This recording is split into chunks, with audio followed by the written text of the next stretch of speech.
we're back with another episode of What's Hockey. Keaton, the Stanley Cup finals have been decided. The Florida Panthers have won, and we will recap that for you in just a second. But before we do, let's go around that hockey. What's been happening? A few things. Looks like there's some rumors about and stuff's been shuffling around in Atlanta, seeing like they're probably going to get a team in the next 2, maybe 3 years. I don't know. Just kind of depends on the time there. Third time's the charm. Yeah. Hopefully they'll get a team. It would be kind of weird to have 33 teams in the NHL, but I wonder if anybody's going to move around. It would make no sense to move from just because the market would be a cold weather sports team, but like Buffalo doesn't deserve a franchise if we're being honest. They might as well just move on. Or the Islanders, dude. Like, who gives a shit about Staten Island, bro? Nobody lives there. The one thing I dislike about the NHL fan base is their obsession with the Northeast or Northern teams in general. Again, back-to-back champion is from the South, Florida. Don't get me wrong. The Florida fan base before the Panthers got there, of course, it didn't exist. But yeah, man, just because you're up in the North doesn't mean... Or the Lightning won a championship not too long ago. I just feel like the Northeast region is a little overrated. I don't mind teams moving out of there, but the NHL fan base might have an aneurysm at the thought of that. Yeah, I mean, I don't really understand the whole it needs to be in the North and in cold cities or whatever else. I mean, I like the fact that it's spread out and anybody and everybody has access to it. Because, I mean, like, why not? Dude, we don't play on ponds outside. It doesn't make sense to like... Yeah, I mean, you have a full facility. Why not? Yeah, 100%. It's pro sports. Exactly. I was just about to say, thank you for saying that it's pro sports. Yes, exactly. Every league They're professionals. Yeah, exactly. You got... Bro, it's 80. It's 100 degrees in the summer here in Dallas. They're used to... Because the PA is a little different now, but you would still... the point being, it didn't matter about weather. You're out. You need to practice. You go out there. It's a professional league. So yeah, teams, whether it's football, basketball, baseball, whatever sport, it of course should cover the entire. Because I mean, basketball, they're not playing on the courts outside. No, man, it doesn't make any sense. I'm telling you, I think they're just obsessed with the what is it? The grade A. I forget what they even call the great one? core teams. No, like the Blackhawks, the original 6. Yeah, who cares, man? There's a reason we didn't stick with 6. It wasn't good enough. We had expanded a bit. And yeah, going back to the original story, it might be expanding again. Atlanta has lost 2 teams that eventually became the Calgary Flames and the Winnipeg Jets. So, hey, if you're a Canadian team in need of a team, you're about 15 years away from getting Atlanta. So just wait a second. You'll get them. Or less. Depends on how well it does in Atlanta. But, yeah, I mean, would be pretty cool either way. If it is another team or something else that moved down. But either way. So it looks like we've got some decisions made for the MVP as well as the Vezina as well as the most outstanding player for the year. Looks like Connor Hellebuyck wins the MVP and the Vezina trophy. So pretty crazy. He had a stellar year up until the postseason started, but pretty solid goalie regardless. Yeah, absolutely. So I do want to clarify though, because the description is not the MVP of the league. It's for your team. And of course the Jets without Hellebuyck pretty much don't exist, and absolutely don't get as far as they ended up getting, even though he was kind of trash in the playoffs. That's beside the point. But of course, and that's called the Hart Trophy. There's another one, the Ted Lindsay. That's your most outstanding player for the league, and that one was Nikita Kucherov, Keaton. I feel like we mentioned him plenty of times as far as, him putting up points, but because Tampa was never in the spotlight, I feel like he didn't get a lot of... I feel like they were extremely coveted up until the postseason started, because once they hit that train that is Florida, I mean, couldn't really do much. But I mean, they were. I mean, I thought that they would potentially win that series, even though I picked Florida. Yeah, that's fair. I guess I was just, I know, of course, Florida had the momentum coming into the playoffs, but I think the Western Conference just took They so had no many momentum headlines. coming into the playoffs. They had to like. I don't know why Florida? it got delayed. Yeah, dude. They had that series delayed for whatever reason, just for Matthew Tkachuk to get healthy enough to play. I mean, it was just scheduling, but I mean, it kind of looked pretty suspicious, not to mention the fact that he just got healthy. That's game one, and he was probably fearful of missing at least 3 games, which is Yeah, I also didn't phrase crazy. that right. I didn't phrase that right. I didn't mean it as far as They the gained way they were momentum in the playing. playoffs. I meant more the way that teams were talking, the teams that were talked about coming into the playoffs. To me, it was, of course, the Stars might lead to this bias, but I felt like it was mostly the West, and then the only other real contender were the Panthers. That's more of what I meant. I should have phrased that a little better. But, yeah, I don't know, man. I think Tampa, and I did pick them foolishly, and I wasn't the only one, but They were going to win the I still cup. should be better than myself. Yeah, God. I Honestly, think they did beat Subban Florida. agreed with you. Subban, if they did Dude, beat his Florida, they bracket was absolutely awful. He got like 1 right for the first round. Mm-hmm. It was awful. But anyway. But yeah, most outstanding player in the league. Kucherov, not enough to go deep. Of course, the Calder's been given out. That went to the dude from the Canadians. That dude. Yeah, That Lane dude, Hudson. Lane Hudson. There we go. Lane Hudson. Pretty solid. I think Macklin Celebrini was 3rd or something like that. And that goalie from Calgary, Dustin Wolf, I think, That's was correct. second. Wolf something second and Celebrini third. Or well, it and I just think says they're both Casper got finalists. like a 1 or 2 votes or whatever for like 5th place. That didn't really count much, but he got on the board. Yeah. Which is pretty nice. I did think it was pretty odd. Cale Makar ended up getting the Norris Trophy, which, credit to that guy, the defenseman of the league. But I'm honestly surprised that Seider didn't even get 1 vote because he's played stellar. I mean, he was a Calder winner whenever he was a rookie back when. And I think he's played the more, I think, top 5, maybe top 10 time on ice. But, posted pretty well. I think he had 46 points on the year. I mean, pretty solid for a shit stain of a year that the Red Wings had. So, I mean, I don't know, man. He's pretty solid. And, I mean, he was captain of the Germany team with whatever that tournament was going on that Canada lost and U.S. won. That's just honestly, man, the Norris is extremely tough because it's supposed to award the best defenseman, but it really awards the best attacking defenseman. That's definitely. I mean, he's one of the not bad criteria. offensively either. No, he's not bad at all. I wasn't saying that to diminish Seider. More than anything, I think that's just something that worked in the favor towards Cale Makar. The other finalists, Zach Werenski and Quinn Hughes. And top tier players regardless. But I mean, just a 5th place vote. Why not? Sure. Yeah. That's all I really mean. Because I mean, I don't think he's top 4 necessarily, top 3, but I mean, top 5 probably, top 6 or 7. But stellar.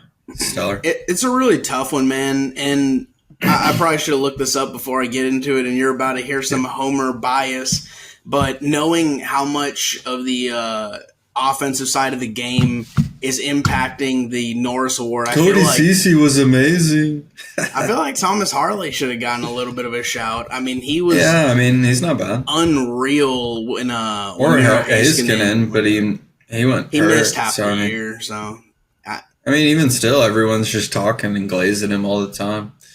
So, yeah, I mean, and not that he's bad, but sure. I heard some people talk about the award kind of wouldn't be given to Thomas Harley because he's not even if he had the best offensive output, because he's considered would be considered the second best defenseman behind Miro Heiskanen. That's still criteria that would lead to him not getting votes because he wouldn't even be considered the best defenseman on the team. Yeah. Which that's kind of hoeing too. So, like, do you like offense or not? I don't know, man. It's just, whatever. They gave it to Cale Makar. They really worked hard to vote for that one. He's pretty solid. Sure. Pretty nice. We end up getting the Conn Smythe as well, which is Sam Bennett. Played a hell of a fucking playoff series. 15 goals, I think, maybe even 16. I can't remember if he scored again, but dude, crazy. I think he had 21 points on the year and then ended up getting like 30 plus in the playoffs. Like, good, that's ridiculous. God. So, I mean, he's a stellar performer and should be headed to free agency unless the Panthers can get a deal done. But I think the Panthers were trying to lowball, and after the playoffs he's had, that agent is probably trying to work those numbers way up. So, he's definitely going to get paid. I mean, I'm not going to say he's bad, but I mean, he is on the later end of his career. So, I mean, you kind of want to tread lightly on that regard. I think he's been in the league for 11, 12 years. So, I mean, dog, your pretty much a veteran.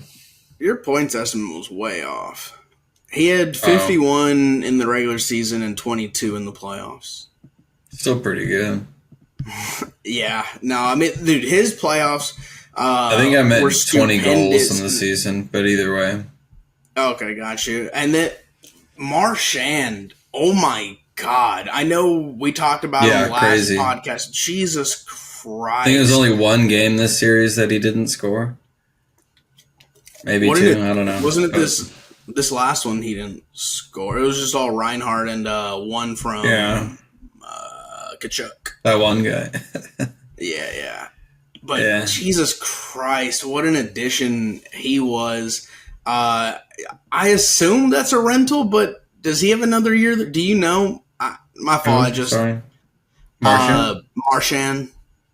I mean, I guess technically, I mean, he's pretty old. But I mean, I expect them to re-sign him if he's like on the end of his contract. Because, I mean, at least maybe a 2-year deal. Because, I mean, he's played a hell of a season. He fits right in, just with same with Seth Jones. They fit perfectly with that team. So, I mean, it's just been, I don't know. That GM knows what he's doing. Dude, 100%. Of course, adding also Seth Jones at the deadline was a great maneuver by them. Actually, that just reminded me. Do you know if the GM award has been given out? Could be, dog. Let me go ahead and look that up while my brain's just leaping all over the place. But yeah, Brad Marchand.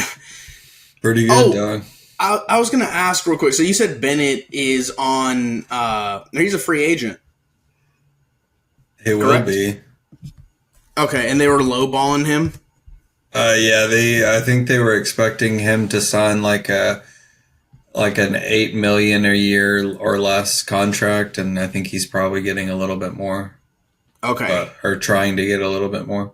I'm curious of their cap breakdown. His salary right now is 4.25, basically, or just under 4.5, actually. So they want to double him basically, and he wants more than that. Jesus Christ. That is wild. I'm hoping they go through some sort of cap hell. I need that dynasty to end because I don't foresee a way it does without losing players. I mean, yeah. Or they just retool next. Yeah, and they just retool at the deadline. I mean, what was it? Better. Ekman Larson. They lost a couple other players too. I can't remember. But either way. Tarasenko. Was it Tarasenko? Yeah, he's trash. There's rumors for the Red Wings are trying to ship him already, but who knows if anybody's gonna. Yeah, who knows if anyone's gonna bite on that bait? So, yeah, I also saw a stupid ass rumor that Steve Eiserman's trying to look for a goalie, or rather, the Red Wings are in the market for one. And it's just like, well, we just signed, who is it, Michael Postava, to alleviate Alex Lyon and Callum Talbot dipping out. And I think we still have Mrazek for 1 year, or maybe that was just for the end of the year. Who knows? But it's still a question mark. I don't really understand. I mean, yeah, dog. Dealing with what the Oilers got.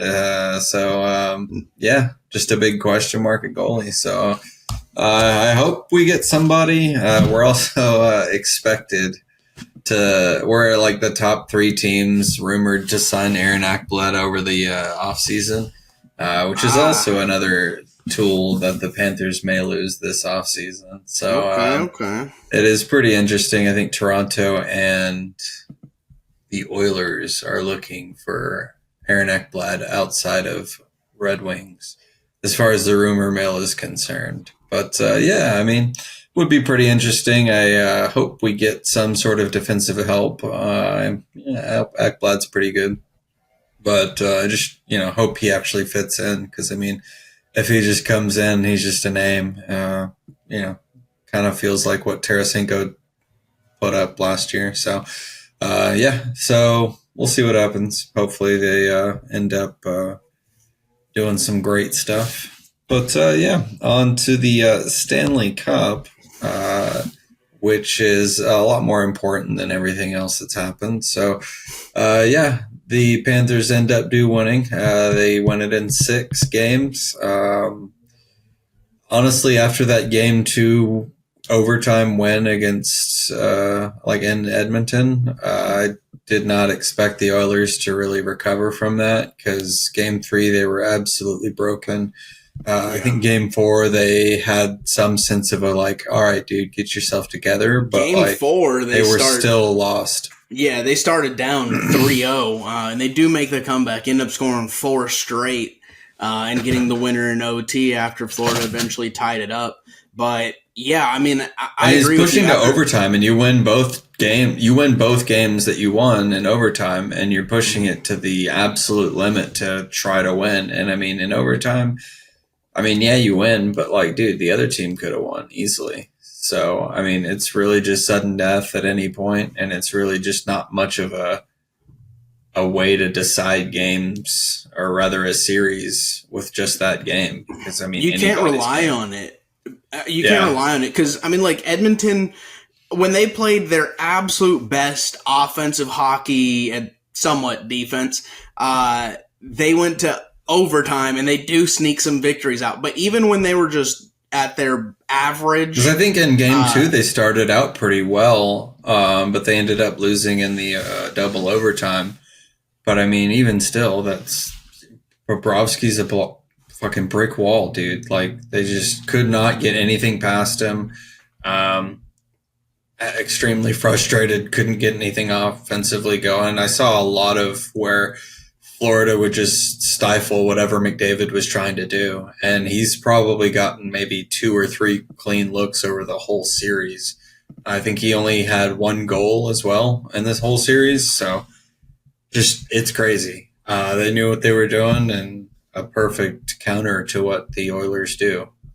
So I mean, and then yeah. I mean, special teams is such a big part of the game, and although last game I don't really remember any power plays, but throughout the series as a whole, I felt like Edmonton, the Panthers just dominated the PK. Yeah, 100%. And the Oilers were so deadly on the power play, and they just couldn't get anything done.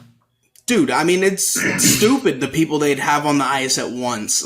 Didn't make sense. But yeah, man, Florida's defense just top notch. My goodness. I know I mentioned it in the past, especially when talking about Edmonton versus Dallas. And Edmonton, to me, their special teams absolutely set them apart, and their special teams was non-existent this entire series. So I think that's just another thing that Florida dominated them. Yeah, Edmonton just there was nothing for them to do. Yeah, and the Panthers set an all-time record for the most time leading in the Stanley Cup Oh Finals with yeah, 255 minutes and 49 seconds to Edmonton's 33:51. So that's a substantial outcome because, like we said, all those games went to overtime. Didn't have much time leading at any point. Couldn't really let your foot off the gas, so to speak, but. Yeah, and it was crazy. I mean, I understood why they did it, but in Game 6, they pulled the goalie with like 7 minutes left, and then they that get was two too empty early. netters, and it's just like, dude, I know what you're trying to do, but like, holy shit, man, that's such Yeah, a hole you've dug. So, what are you gonna do?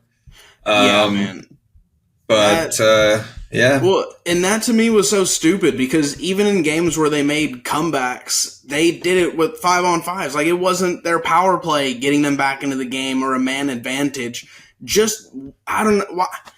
I don't know. To me, it was so rash. Just wait a damn minute. Give your yeah. team a And that chance. third goal in the Game 6, it looked like they just did not try whatsoever whenever they passed it. I think it's Reinhardt's goal.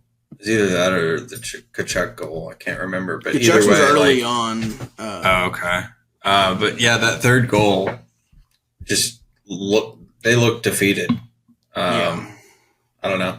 the one in the Look second period. lost. Right? Yeah. Oh, there was only one in the second period. Yeah. Okay. Perfect. But Yeah, yeah, man. just Yeah.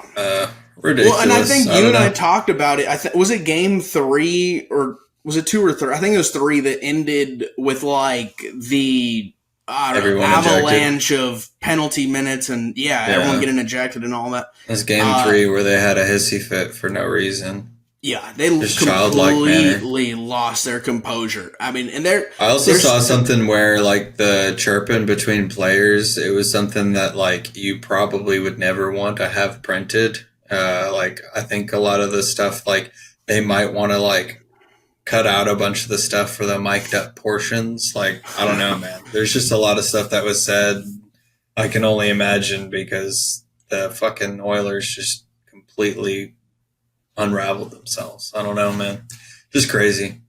yeah, completely. And look, Florida is completely dominant. I mean, they're the best team in the league for a reason, but it did feel like Edmonton themselves like shot themselves in the foot. They bounced back after that hissy fit. I mean, they Right, were they do win basically the the next game, second but best then team in the league.